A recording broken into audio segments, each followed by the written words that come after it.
کے دن قربان کر دیں۔ آج ہمارے شہر میں اور مختلف شہروں میں یہ سسٹم چل پڑا ہے کہ قربانی آپ کے دروازے تک، آپ کو کچھ کرنے کی ضرورت نہیں ہے۔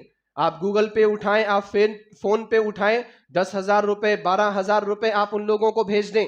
آپ کو نہ جانور دیکھنے کی ضرورت ہے، نہ قربانی کے وقت موجود رہنے کی ضرورت ہے، نہ ہی اس کا کھال اتارنے کی ضرورت ہے، نہ ہی بکروں کے یا جانوروں کے تعلق سے جو مصیبتیں اور پریشانیاں آتی ہیں ان پریشانیوں کو جھیلنے کی ضرورت ہے۔ اور تو اور آپ کو وہاں تک جا کر کے گوشت لینے کی بھی ضرورت نہیں ہے، آپ کے دروازے پر لا کر کے گوشت پہنچا کر کے جا رہے ہیں۔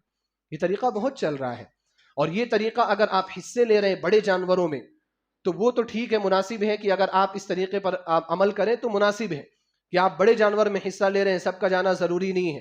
لیکن اگر آپ ایک جانور، آپ بکرا بکری ذبح کرنا چاہ رہے ہیں، میڑھا ذبح کرنا چاہ رہے ہیں، اور اس کے لیے آپ اس آسانی پر عمل کر رہے ہیں، تو میرے بھائی آپ یاد رکھیں کہ آپ قربانی کے شعیرے کو ظاہر نہیں کر رہے ہیں۔ قربانی ایک شعیرہ ہے، شعیرہ کا معنی یہ ہوتا ہے کہ اس کو ظاہر کر کے کیا جائے۔ جیسے قرآن ایک شعیرہ ہے، اس کو بلند آواز میں پڑھنے کا حکم دیا گیا ہے۔ نماز ایک شعیرہ ہے، مسجد میں آ کر کے تمام لوگوں کے ساتھ نماز پڑھنے کا حکم دیا گیا ہے۔ اذان ایک شعیرہ ہے، اللہ کے رسول صلی اللہ علیہ وسلم نے اذان کے لیے ایسے شخص کا انتخاب کیا جس کی آواز تمام لوگوں میں سب سے زیادہ بلند تھی، حضرت بلال رضی اللہ تعالی عنہ کو منتخب کیا، کیونکہ وہ ایک شعیرہ ہے، اس کو بلند کرنا چاہیے۔ عید الاضحیٰ میں یا عید الفطر میں آپ دیکھیں تکبیرات کو بلند آواز میں پڑھنے کا حکم دیا جاتا ہے، کیونکہ یہ تکبیرات ایک شعیرہ ہے۔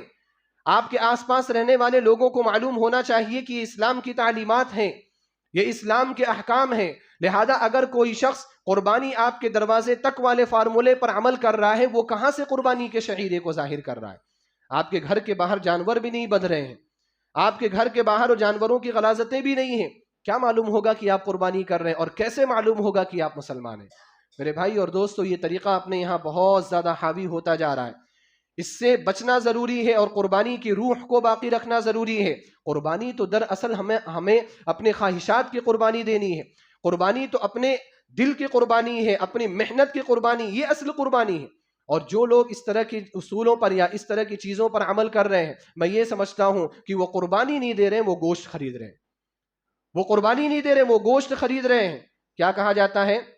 آپ 10,000 روپے، آپ 12,000 روپے آپ جمع کریں، ایک جانور آپ کے نام سے ذبح کیا جائے گا جس کو آپ نے دیکھا نہیں ہے، اور اسی طرح سے اس جانور کے ذبح کرنے کے بعد وہاں پر باقاعدہ یہ بھی لکھا رہتا ہے کہ کتنے کلو گوشت آپ کے گھر پہنچایا جائے گا، 12 کلو گوشت پہنچایا جائے گا، 15 کلو گوشت پہنچایا جائے گا۔ اور بہت سارے لوگ اس میں بارگیننگ بھی کرتے ہوئے نظر آتے ہیں کہ بھئی آپ 15 کلو گوشت کیوں دے رہے ہیں، 20 کلو گوشت دو، میں اتنا پیسہ دے رہا ہوں۔ تو دراصل آپ جانور نہیں خرید رہے ہیں، آپ قربانی نہیں کر رہے ہیں، آپ گوشت خرید رہے ہیں۔ آپ گوشت کی دکان میں آپ اگر فون کرتے ہیں، اگر آپ کے پہچان کا ہے تو کیا بولتے ہیں؟ بھئی اتنے کلو گوشت پہنچا دو، آپ کے گھر آ جاتا ہے، بس بات ختم۔ یہ قربانی تھوڑی ہوئی۔ لہذا اس عمل سے یا یہ جو ٹرینڈ چل رہا ہے، اس ٹرینڈ سے اپنے آپ کو بچانے کی ضرورت ہے۔ قربانی کیا ہے؟ قربانی محنت کا نام ہے، قربانی جافشانی کا نام ہے۔ اللہ کے رسول صلی اللہ علیہ وسلم نے حضرت عائشہ رضی اللہ تعالیٰ عنہا کو کہا تھا، جب حضرت عائشہ رضی اللہ تعالیٰ عنہ عمرہ کرنے کے لیے گئی تھی، حج مکمل کرنے کے بعد نبی صلی اللہ علیہ وسلم نے فرمایا ان لک من الاجر علی قدر نفقتک او نصبک، کہ اے عائشہ آپ کو اللہ سبحانہ و تعالی اتنا اجر دے گا جتنا آپ خرچ کریں گے اور جتنا آپ اپنے آپ کو تھکائیں گے۔ اصول فقہ کے یہاں، اصول کے جو علماء ہیں ان کے یہاں یہ قاعدہ ہے، الاجر علی قدر التعب، الاجر علی قدر المشقہ، جو اجر ملتا ہے وہ محنت کے بقدر ملتا ہے، مشقت کے بقدر ملتا ہے۔ آپ نے جو اس طرح سے جو قربانی دی ہے، آپ نے اس میں کیا محنت کی ہے، آپ نے اس میں کیا تھکان اپنے اوپر لاحق کیا ہے؟ کچھ بھی نہیں کیا ہے آپ نے، لہذا آپ کو اجر بھی ویسا ہی ملے گا۔ میں نہیں کہتا ہوں کہ اجر نہیں ملے گا، قربانی نہیں ہوگی، ہو جائے گی، لیکن یہ افضل طریقہ نہیں ہے۔ اور اگر اسی طریقے کو باقی رکھا گیا تو ایک دن وہ بھی آئے گا کہ دیکھنا کہ لوگ قربانی بھول جائیں گے، جیسے بہت ساری سنتیں ہم بھول جا رہے ہیں، ہم بہت سارے عبادتیں بھول جاتے ہیں، اسی طرح سے قربانی والی عبادت کو بھی بھول جائیں گے۔ لہذا اس قربانی کو ایک شعیرہ سمجھیے اور اس کو ظاہر کر کے کرنے کی کوشش کریے۔ اللہ کے رسول صلی اللہ علیہ وسلم عید گاہ میں قربانی کیا کرتے تھے۔ ادھر عید کی نماز ختم ہوئی، سب سے پہلے نبی صلی اللہ علیہ وسلم چھری اپنے جانور پر چلاتے تھے، اس کے بعد تمام صحابہ کرام قربانیاں کیا کرتے تھے۔ نبی صلی اللہ علیہ وسلم کو عید گاہ میں قربانی کرنے کی ضرورت کیوں پڑی؟ کیونکہ نبی صلی اللہ علیہ وسلم دکھانا چاہتے تھے کہ قربانی ایک شعیرہ ہے۔ اللہ کے رسول صلی اللہ علیہ وسلم نے حج کے موقع پر 100 اونٹ قربان کیے، اور ان 100 اونٹوں میں سے 63 اونٹیں 63 اونٹ نبی صلی اللہ علیہ وسلم نے اپنے ہاتھ سے ذبح کی، اور اس کے بعد حضرت علی رضی اللہ تعالیٰ عنہ کو باقی سپرد کر دیا.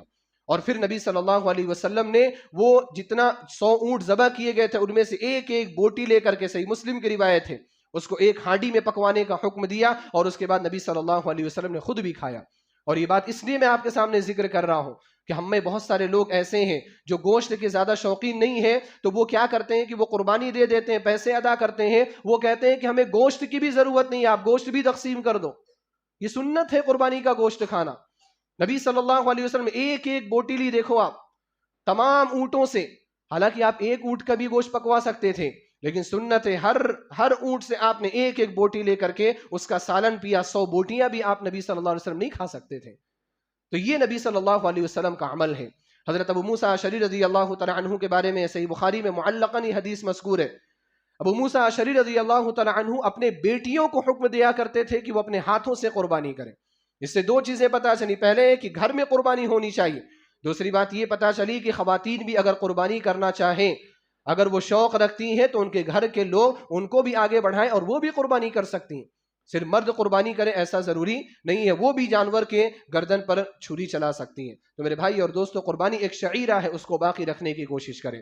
اسی طرح سے جو قربانی آپ پیش کر رہے ہیں، اللہ کے رسول صلی اللہ علیہ وسلم نے فرمایا